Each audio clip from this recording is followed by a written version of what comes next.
If you stop watching this video at one point, then please tell me the reason for it so that I can improve.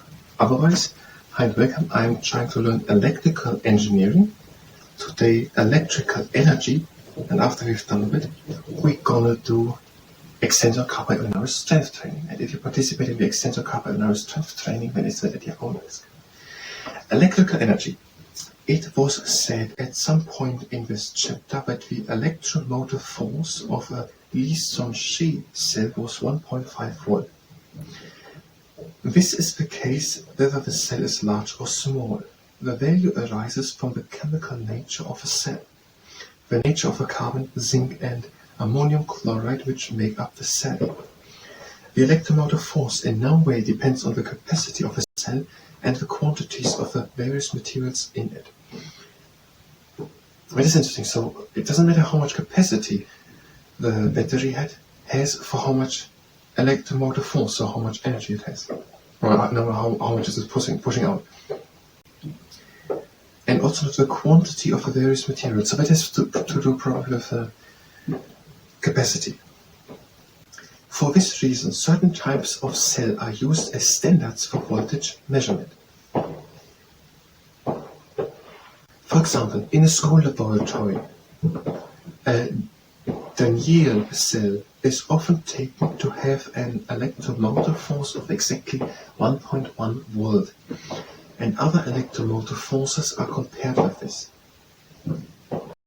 Okay, the Lee-Son-Shi cell has 1.5, and it doesn't matter how many is there. It doesn't matter how long the battery can bring this 1.5 volt. If it runs just for 1 minute or for an hour or a year, it's a 1.5 volt. And the Daniell cell has 1.1 volt. In more exact work, a type of cell known as a Weston or cadmium cell is used and is taken to have an electromotive force of 1,01830, 1.01830 volt or at 20 degrees Celsius. Okay, so it is possible just by taking the battery out of ammonium chloride and what was else or whatever, copper and something else. Our cell, how much current is flowing through or coming out of it, is very exactly the same. And by the cadmium at a 1.01830 volt at 20 degrees Celsius. The exact way in which such standard cells are used is rather complicated. You may remember that the electromotive force of a cell can only be measured directly when the cell is not supplying a current. This is a topic we cannot pursue here. So for some reason it does not work if it is supplying a current, because then it would lose something while it is supplying the current. Because it's heating up. Okay. It can be only measured when it is not supplying a current to something else. Now we must go back to the idea we started with in the first chapter. Practical people are interested in the work which can be done using electrical energy and the rate or speed at which this work can be done. This rate of working or power is measured in watts. You should remember, volts times amperes equals watts. In this chapter, we have seen how both an electromotive force in volts and a current in amperes can be measured by using the chemical effects of a current.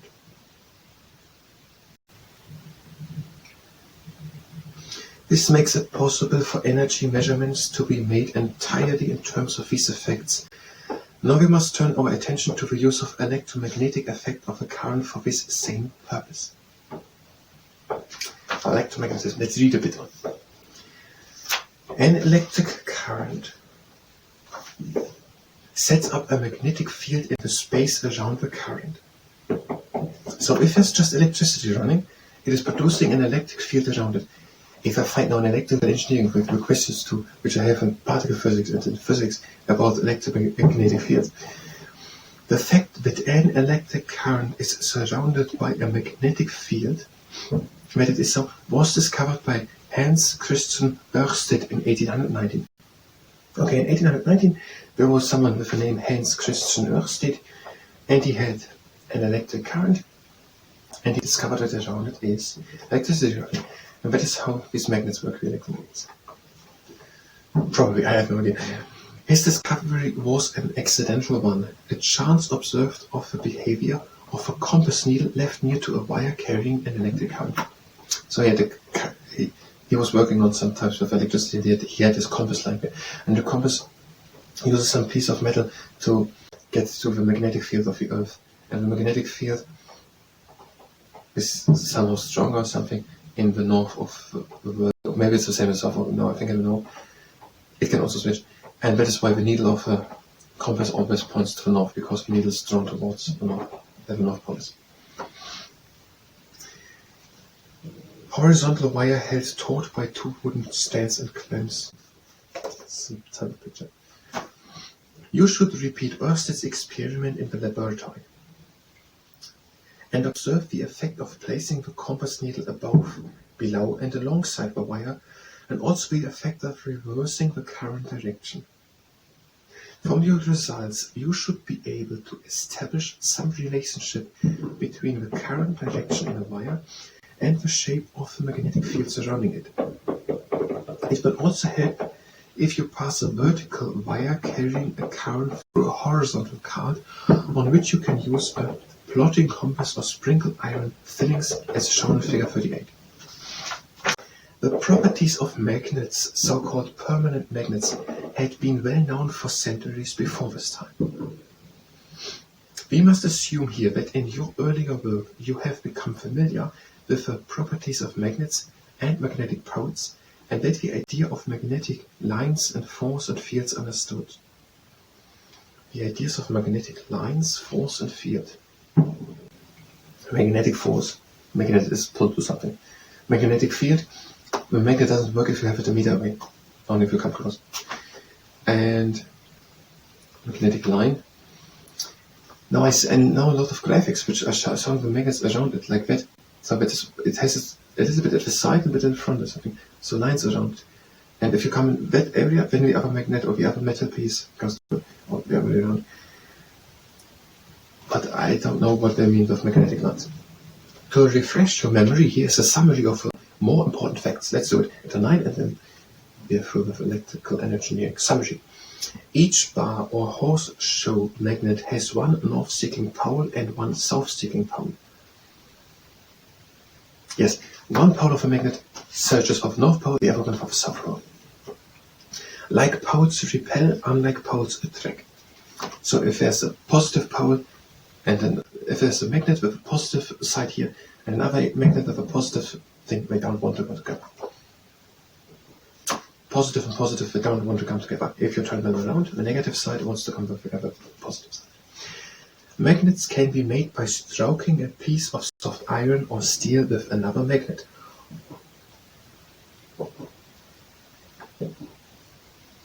Or by placing the iron or steel in a current-carrying coil.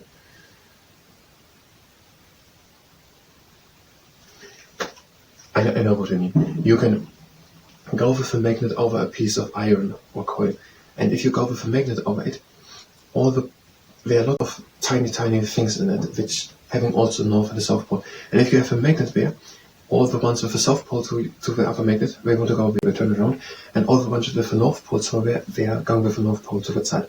If you do it a couple of 100 times, then they're all pointing to the north, because we're all following, like the audience in a tennis match, we're all following with the north, these tiny things in it, following with the north side of it to the other magnet which you have next to it. If you do it a few 100 times, you have them all pointing in one direction, and suddenly you have all the iron things in it pointing with the north to its side and with the south to it. Whereas now all the positive ones, if you put them together with another thing, if it's negative, then it goes together with positive, it repels.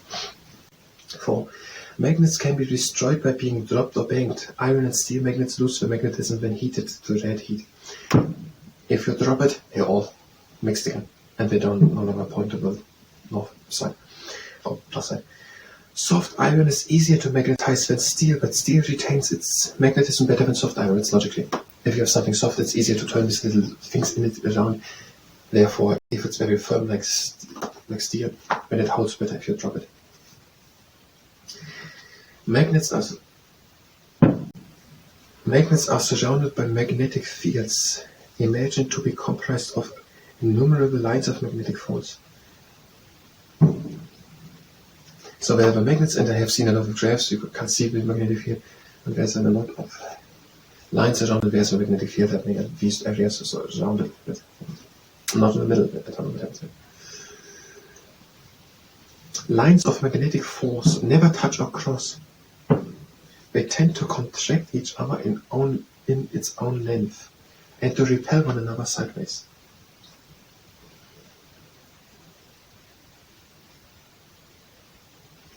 That's why we're surrounded. If we're coming closer together, it would think, then we're repelling each other. So they don't just go peacefully onwards at meeting, they're saying we don't want to come together, and so we're going back to the side. And they never meet in the middle. They never cross, and they repel each other sideways. An unmagnetized piece of iron or steel placed in a magnetic field acquires induced powers while it remains in the field.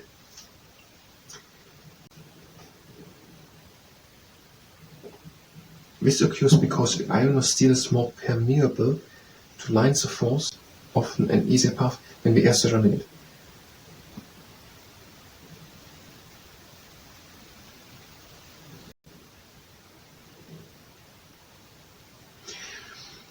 If the iron piece is lying inside of a magnetic field of another magnet or a current, then it starts to become magnetized, I think. When a piece of iron or steel becomes magnetized, the particles in it, each being a tiny magnet, are lined up end to end, leaving 3 poles at 2 points on the specimen. This is often called the molecular theory of magnetism.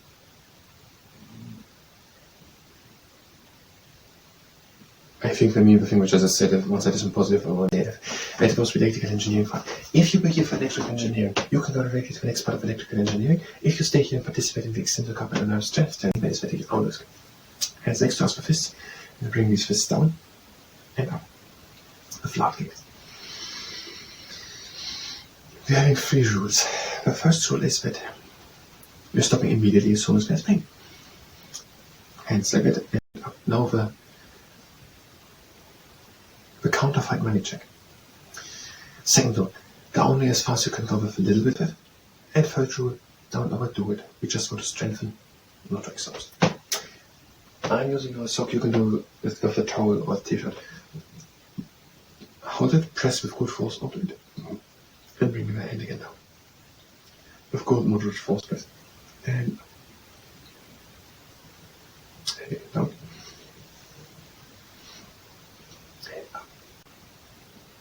And now with the other side. Press and down. And up. Press with the whole hand, with all 5 fingers. 4th and 5th one. We want to train the extensor cover now. And first hand again. Press good and turn it to the outside. All painless, only as far as it goes. And inside.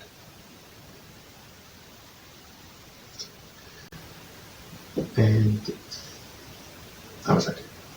Press and to the inside.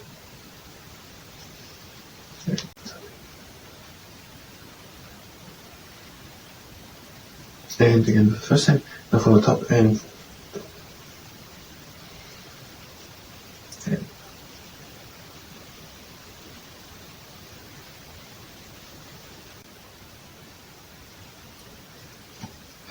with the other hand, from the top, down all the time, pressing, and again.